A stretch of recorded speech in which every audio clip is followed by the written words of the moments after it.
Mga ka-nose! Welcome sa akong YouTube channel, Drinking Nose. I'm your barista, Maiko Ryan Diesto. And for today's episode 27, mga must-try drinks plus mukbang by Milktea and Fruities.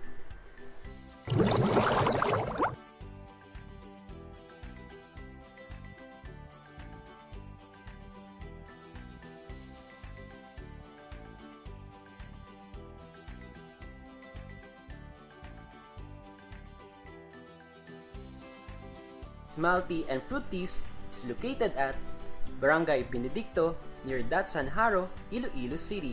They also serve street foods like kikiam, Siomai, tempura, fishball, and other snacks. They're open Monday to Friday starting 11 a.m. until 5 p.m. They also do dash-to-door delivery, and for full list of menus and delivery details, I'll be providing description down below. And this episode is sponsored by Milktea and Fruities. And disclaimer lang po, this is my own opinion and my own standards when it comes to taste test reviews. Hi there mga nose! So I have here drinks and snacks by Milktea and Fruities. So lahat po ng drinks dito is under Special Deluxe and Cheesecake category, at lahat po ng sizes dito, large size. So let's start mga nose. First natin i-taste test yung donuts nila. 6 pieces of donuts for 100 pesos only. And for 1 dozen of donuts for 180 pesos. And regarding sa flavors ng kanilang donuts, they have yema, chocolate glaze, sugar glaze, sugar cinnamon. So unang flavor ito try natin is yung yema flavor nila.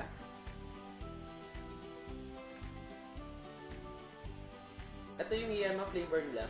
When it comes to dough, sakto lang siya, hindi masyadong soft, hindi masyadong matigas, sobrang neutral lang, which is good.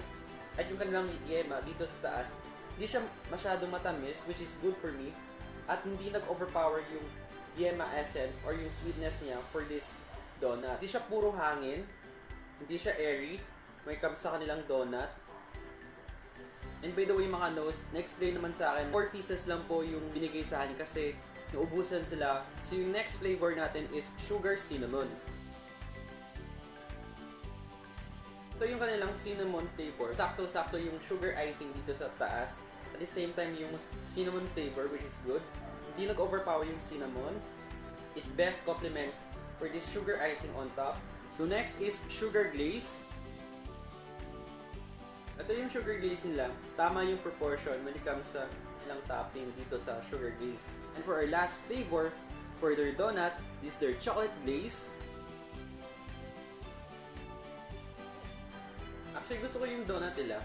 Ito, ma-appreciate mo talaga na homemade yung donuts nila, which is good. At proportion yung kanilang topping on top. Start na po tayo for milk tea taste test. First drink under Special Deluxe is the Hokkaido Cheesecake for large size, 85 pesos.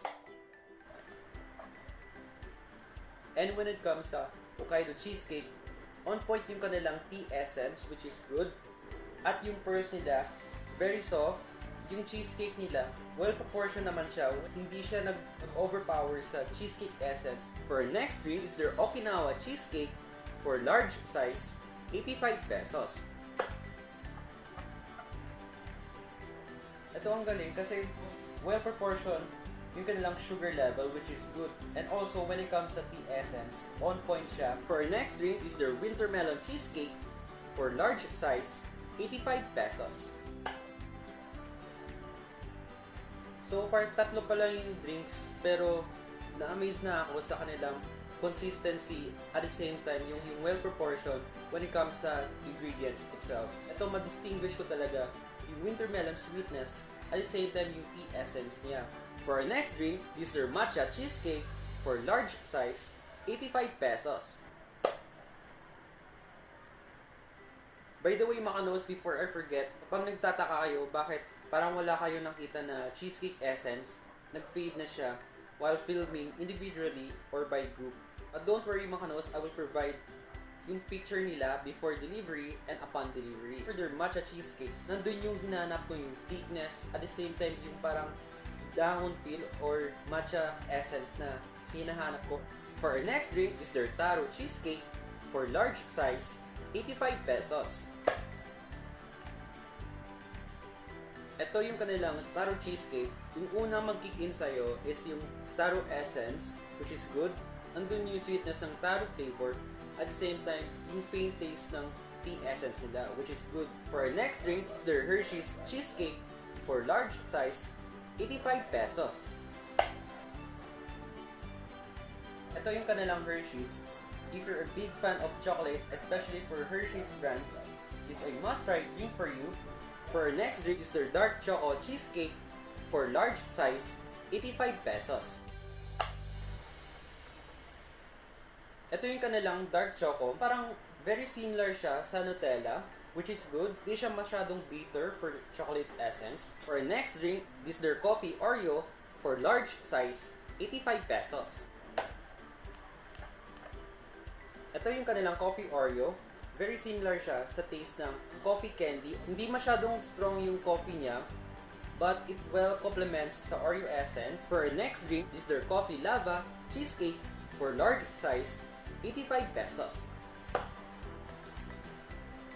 Ito yung kanilang Coffee Lava Cheesecake. If you're looking for a coffee-based milk tea, tapos yung may mixture siya ng dark chocolate, ito, I must suggest yung Coffee Lava Cheesecake. But if you want a lighter version for coffee-based milk tea, I would suggest yung Coffee Oreo nila. For our next drink, the Red Thai Cheesecake for large size, 85 pesos.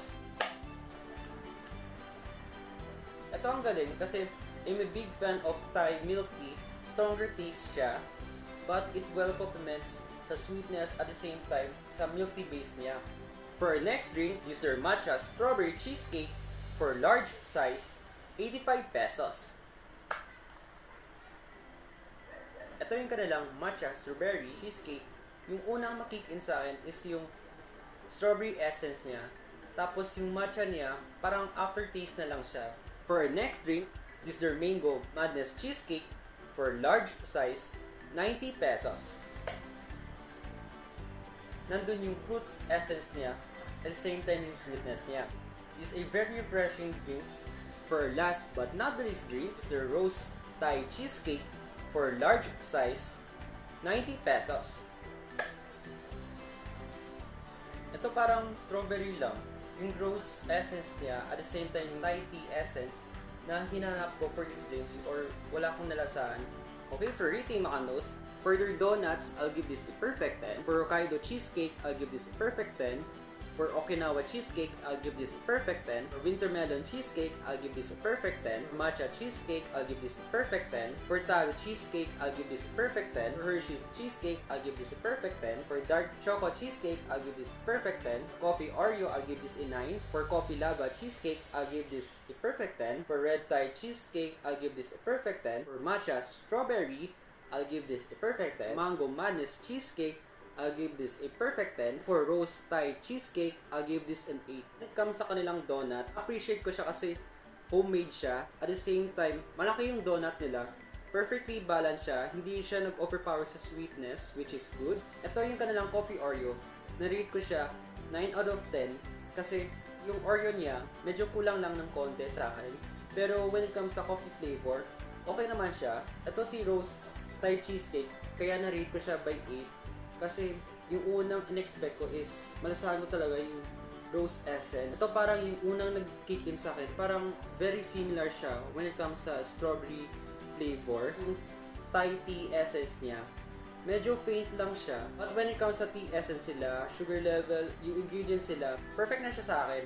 Siguro I would suggest na on-the-go products, I would suggest Okinawa, Wintermelon, Matcha, and Taro. If you're a big fan of chocolate, I would suggest si Hersheys Cheesecake and si Dark Choco Cheesecake. If you're a big fan of coffee, especially for milk tea, I would suggest si Coffee Lava Cheesecake and also for Coffee Oreo. If you're looking for something stronger yung tea essence niya, I would suggest si Red Thai Cheesecake. If you're looking for something refreshing, I would suggest si Matcha Strawberry, Mango Madness Cheesecake, and also for Rose Thai Cheesecake. So thank you so much, Smile Tea and Fruities, for your drinks and also for your donuts and for your full trust for drinking those. I hope na hindi po to yung last na i-feature ko yung products niyo. So Smile Tea and Fruities, maintains their good service, good quality of products, budget-friendly, very accommodating baristas and owners, and a drinking nose standards approved.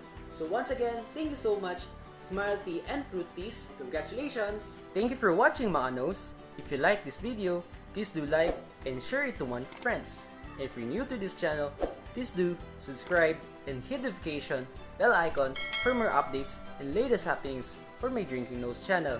This has been your barista, Michael Brian Jester saying, keep safe and bye!